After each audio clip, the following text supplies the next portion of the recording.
So,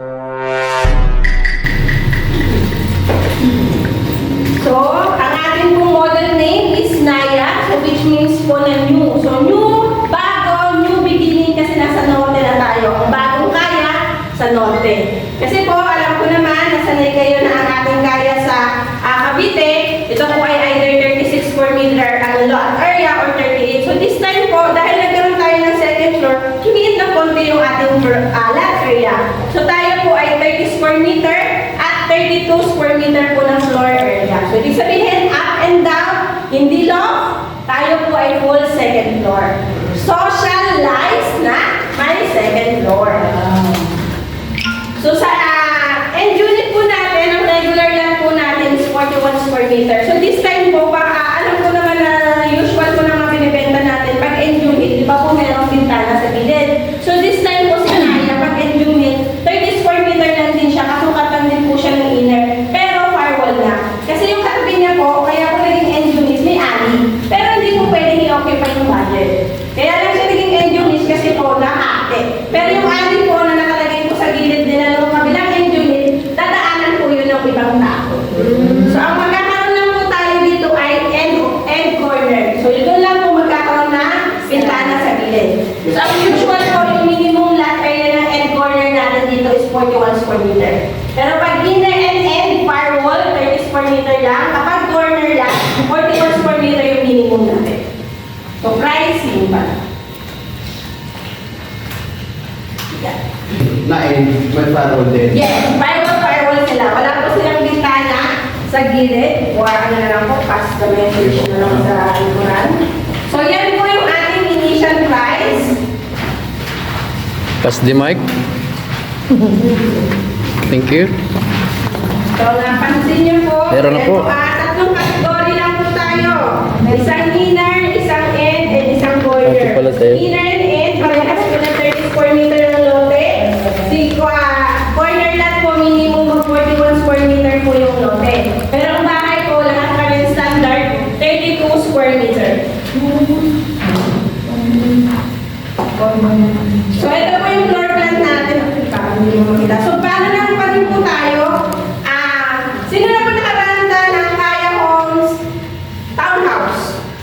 Ayun, halos marami naman. Kasi si Naya, para si Kaya Townhouse lang, na nabago lang po yung bintana. Kasi doon sa Cavite, Sliding. Hindi po, ano tawag ba yan?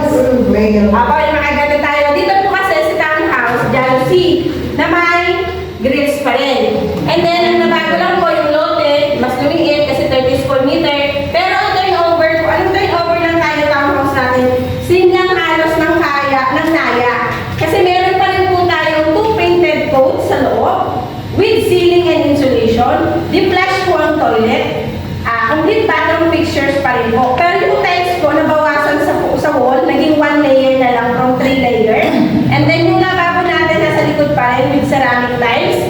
And then, yung hagdanan natin, yung steel casement na may semento, pero walang handrail. Yun pa rin po yung turnover natin. So halos kaya po siya na row house lang.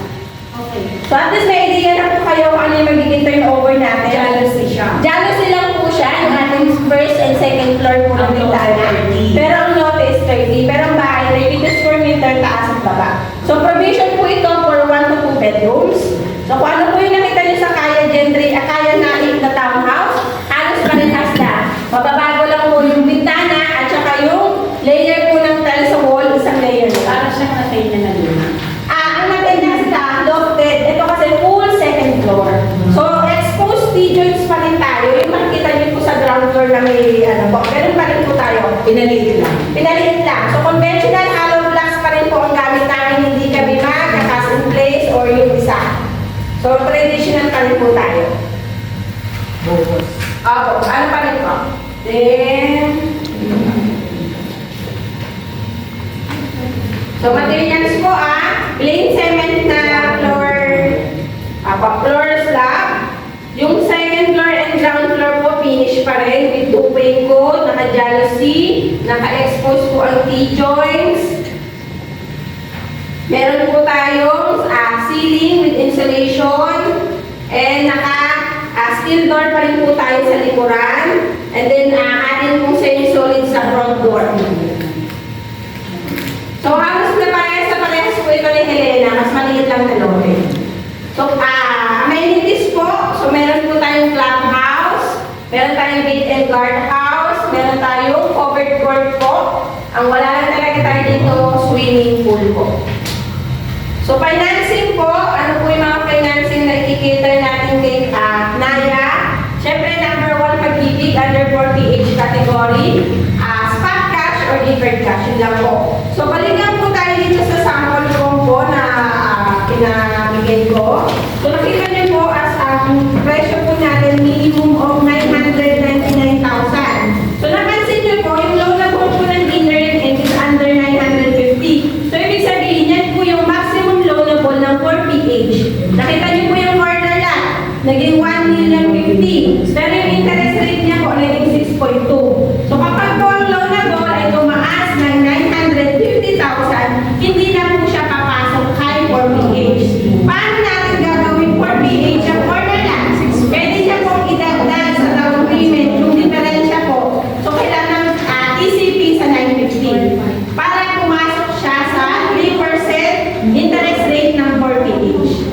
So, ibig sabihin po, kung may kakayahan ng buyer ninyo na magdagdag ng down payment at gusto niya 4PH ang rate niya, magdagdag siya ng DP para 950. So, lahat ng loanable na 950, papasok kay 4PH. Pero pag tumaas po ng 950, regular rate tayo 6.2. So, alam ko naman na familiar na kayo kay 4PH, pero ulitin lang po natin na ang 4PH, mayroon po siyang rules. Number 1, first housing loan niya lang po. Hindi po siya nag-co-borrower o lalo na hindi siya nag-principal. Kasi pag second availment na siya, kahit co-borrower lang siya, hindi na siya papasok sa 3% interest rate ni 4PH. Number 2, may income requirement po ang local. Kung under po yan ng yung mga provincial rate, hanggang 34,645 po yung income na tatanggapin. Pero kung siya po ay under NCR, hanggang 4,700 naman po siya. Pero pag OFW, walang limit. So, ibig sabihin, kahit 500 pa yung kinikita niya, pwede po siya kay 4PH basta OFW. Pero kung local, reminder po local na provincial rate, 34,645, NCR rate, 44,700. Yun yung income requirement natin para pumasok kay 4PH. So, napansin niyo po, madali lang matandaan kung inner tayo, 444, 4,000 reservation fee, 4,500 ang DP, 4,005 ang amortization. So, 444 po. So, 10 months lang po tayo. Bakit kami 10 months? Kasi nakita niyo naman po yung area namin. Unang-una na ang landed, naka-flat na ang gitna. Yung pinuntahan natin kanina sa loob, yun po ang phase 1. Siya ang unang bubuksan. So, sa unang bubuksan po, ang phase 1 natin ay 1,922 units. So, may 500 plus kami unang bubuksan po, initial natin. So, kaya po, 10 months lang ang DP kasi by next year po, 2027, second quarter, magpo-construct na kami ng bahay. So, big sabihin, bago matapos ang 2027, may turnover na tayo. Hindi tayo ganun katagal mag-aantay dito. Kasi alam ko, may nabalitaan ko dito, napakatagal na. Baka maunahan pa daw namin sa pagpapakonstruct ng bahay. Hindi ba na nagdidipin yung bahay nila, wala pa rin bahay. So, 10 months lang po tayo for the inner. For the end unit po is up to 12 months. Kapag po corner na 41 square meter up, 18 months to pay. So, baka po may question po kayo kay Naya before po, or ano po, any clarification. Pero alam ko naman familiar kayo kung ano po yung reservation requirement natin sa Gen 3. Sa Cavite, ganun din yung requirement natin dito. So, madali lang. Payslip, ID, TIN number. Tapos, yun lang po. Kasi after 30 days, saka pala naman sila magpo-comply ng full requirements. So, ang tanong, kailan kayo mag-accept ng benta? Waiting na lang po kami sa LTS. So, once po na ma-release ng LTS, ready na kami to go mag-accept. Pero kung sakaling may mga inquiry na kayo, pwede nyo naman muna kung iba to kay Dream House. Kung maganda na lang kayo magbayad, doon na lang kayo kayo magpa-secure ng unit. Basta may reservation requirements yung bayan ninyo. Para pag may LTS na po, yung official na lang natin. Maglalabas naman natin po kami ng inventory, kaya kung sakali, makakapili na naman sila. Habang inaantay natin yung LTS. So by the way, yung model house kanina, ginagawa na. Ang tentative po na grand launch na po kami, wala na kami soft launch. Grand launching May 30. Yes po. Ano yung kanina, is na gawin. So May 30 po ang ating estimate po na grand launching na Naya. So, tapos sino ba makakausap ko representative ng Dream House? Kasi this April 15, may project review na kami. Ganun po pa ka ito, sa diretso. Para kung sino magiging representative ng dito po sa San Rafael, Tarlac. May hotel. Meron naman silang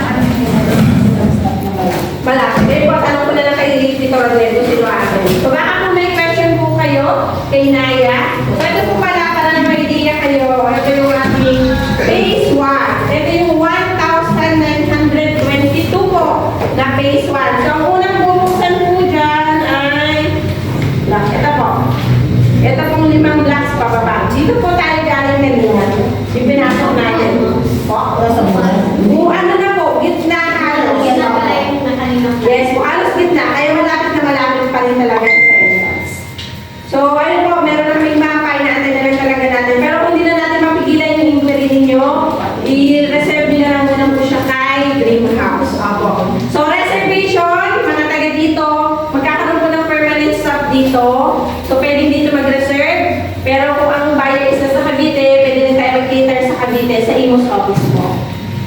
So, baka kung may tanong po tayo for ayaw ng Tarlac, Barangay Armenia po. So, yung kanina po sinasabi ko yung boundary po kanina ng San Jose, yung may arko. Pag diniretso nyo po yun, papunta kayo ng Camiling, may bypass po dun papuntang Camiling, papuntang Tarlac City, at doon sa ginagawang Tarlac Circumferential Road, natatagos sa Botolan, Zambales. Capas and Botolan. So, ibig sabihin, pinalalapit na nila ang, ano ba sunod sa Zambales? Pagkasinan? Nakabataan. O, hindi na.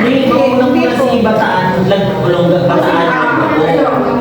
So, yun po yung mga pinalalapit. So, bakit siya nagawa? So, ano lang, trivia lang, para daw po yung, syempre yung cost ng travel ng mga farmer doon sa banda baba, maging, maging lower cost, kaya po binan yung daan. So, hindi lang syempre ang dadaan dyan mga private, magkakaroon din sigurado ng mga daan, mga bus, sigurado may dadaan dyan kasi lulusot at lulusot dyan sa lugar. So, ibig sabihin, ang ganda ng area natin kasi hindi namin natatayuan ng 4 lanes kung itatenda lang o dadaanan lang ng tricycle. Di ba po? Tama?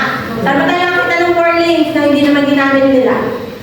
O, parang wala naman po, di ba? So, ibig sabihin, ang ganda ng magiging natin sa Tarlac, sa Armenia Tarlac. So, habang nasa pre-selling tayo, introductory price, wala pang price increase, i-sell out nyo lang po yan kasi 7,066 units tayo for 40H category. And plus, baka kasi meron sa inyong tumutok, dyan na bumabag kay Kaya.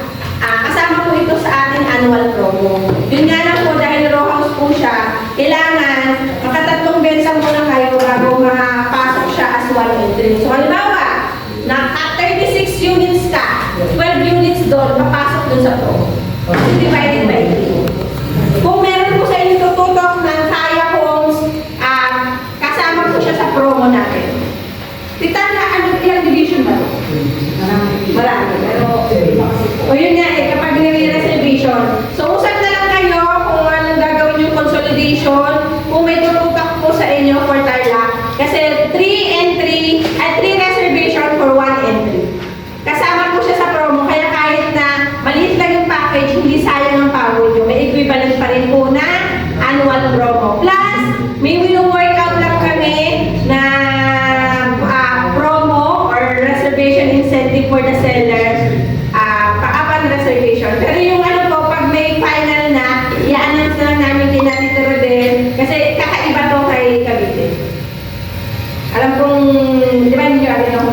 So dito, ipapaano